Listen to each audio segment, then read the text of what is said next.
developments, Nokia continues to expand internationally, while their home market is now considered to be all of Scandinavia.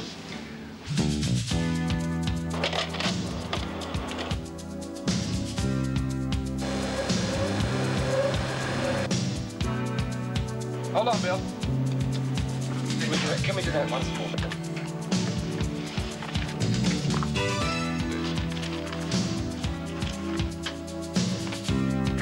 Yeah, sorry about that. Are all the pieces lined up on tape 3? Yes, sounds on channel 1.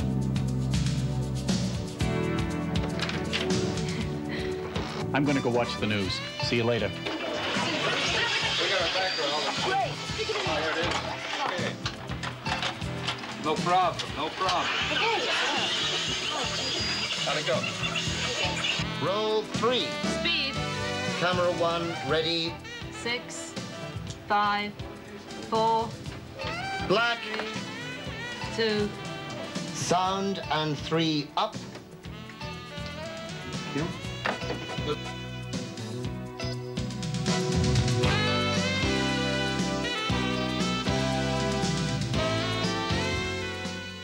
Good evening.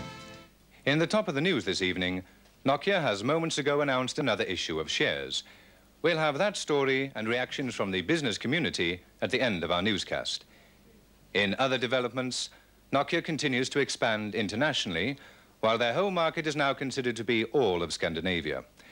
We'll have reports on what's new in electronics, a look at Nokia's research and development program, plus a live satellite report from China. Be ready to drop that China piece if we can't get sound. Okay, we got it. It's all set.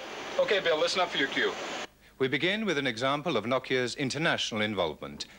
Bill Simmons is standing by in China with this live satellite report. Bill? Thank you, Dan. Today, China and the entire Far East region is becoming a huge market for the West. After really tight competition, Nokia has gained ground in several sectors. In Daqing, Nokia has installed a phone system for China's largest oil fields.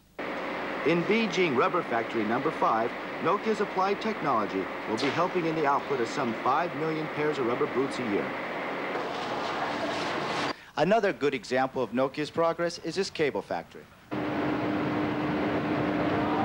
The China is a market area of vast potential, and here, Nokia has made remarkable inroads, even in the face of extremely fierce competition. Especially, I think we are able to offer Far East telecommunication equipment. We are also able to offer Far East turnkey engineering products like this cable machinery line that we have sold here to China. The most significant feature for Nokia last year was the rapid internationalization of the company. With more than 120 years of industrial tradition behind it, Nokia's target is internationalization. The domestic market has become too small, leaving little margin for growth. The move towards internationalization began in the pulp and paper processing industry. Now the paper division operates factories in Britain, Ireland, and France, as well as in Finland. The paper division has specialized in the production of soft tissue and is now a leader in that area. Nokia Cables is one of the biggest cable manufacturers in the Nordic countries, and the division also has production facilities in Turkey and West Germany. On a wider scale, the Cables division is involved in power line construction projects all over the world. Some 2/3 of the electronic sector's production is exported. Today, Nokia's domestic market covers all of Scandinavia. Television manufacturer Solera Luxor, for example, can claim a 70% market share, with around 20 distributors handling sales of its sets outside Scandinavia. Well, this isn't too bad, Anne. We can use it as it is and then cut through to the tape I've put together. Let's get it in there. Fine. Right. And cue. This featherlight radio phone represents the Nokia success story at its best. The makers, Nokia Mobira, are the finest example one could wish to find to illustrate a rare combination of high technologies. The growth of Nokia Mobira has been rapid, and over the space of a few years, turnover has leapt tremendously. Nokia Mobira now stands as one of the world's leading manufacturers of mobile telephones. It exports to about 20 countries, with its most important market areas not only Scandinavia, but the USA, France, Austria, the Netherlands, Canada, Great Britain, Malaysia and Thailand. The manufacture of mobile telephones is only part of Nokia's vast electronics industry, which also encompasses Nokia Mobira. There are information systems.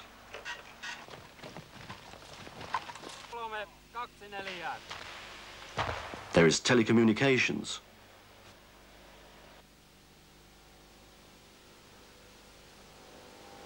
And of course, Salora Laksa.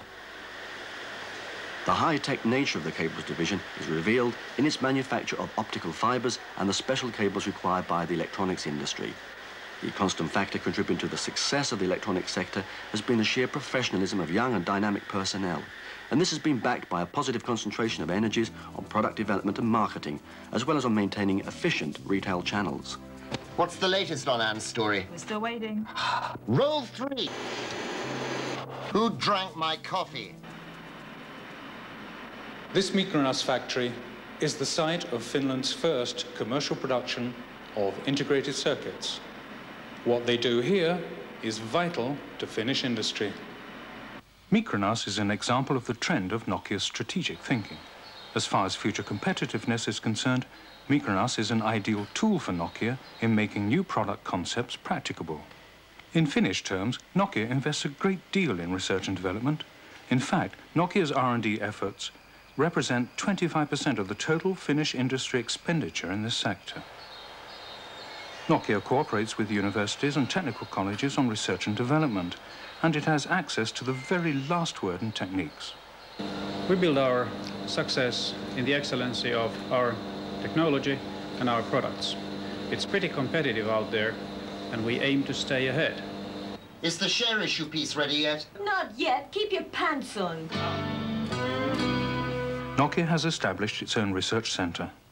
The work of the center is to develop key techniques and working practices throughout the group's divisions and units.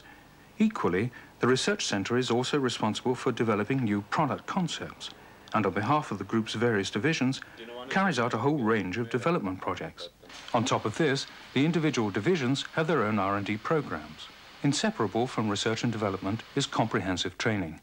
The Nokia Group has recently set up its own training center to ensure its personnel are of the highest caliber of skills.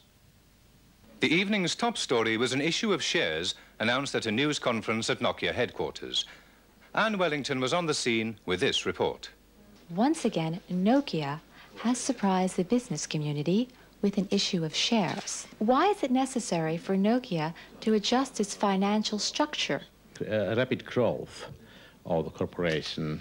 Secondly, increasing emphasis into high-tech. And, of course, some big steps into the international markets. Thank you. These graphs spell out clearly the Nokia financial structure.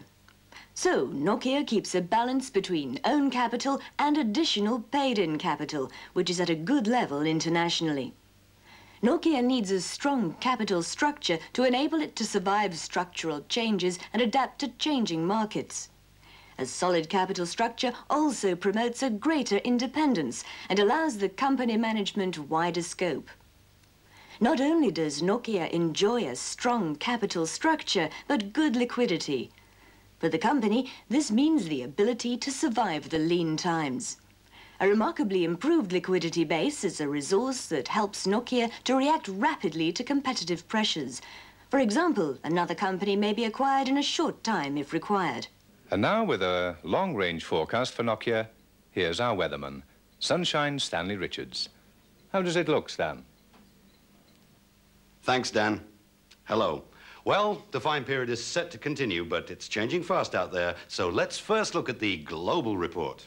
The two main high-pressure areas are still creating a lot of turbulence as they move in over the continental customer masses, with a lot of hot air meeting cold fact. Low-tech companies are sinking under floods of information. Time to take to the high ground. Here at home, conditions are stable, which is good news for horses. The good news for humans is that the investments in people and technology that Nokia is making are going to keep you up to date with tomorrow. From a strong financial base, Nokia's future forecast is more growth, more specialization, and more good news. Well, that's it for tonight. And back to you, Dan, wherever you are. Good night from Nokia.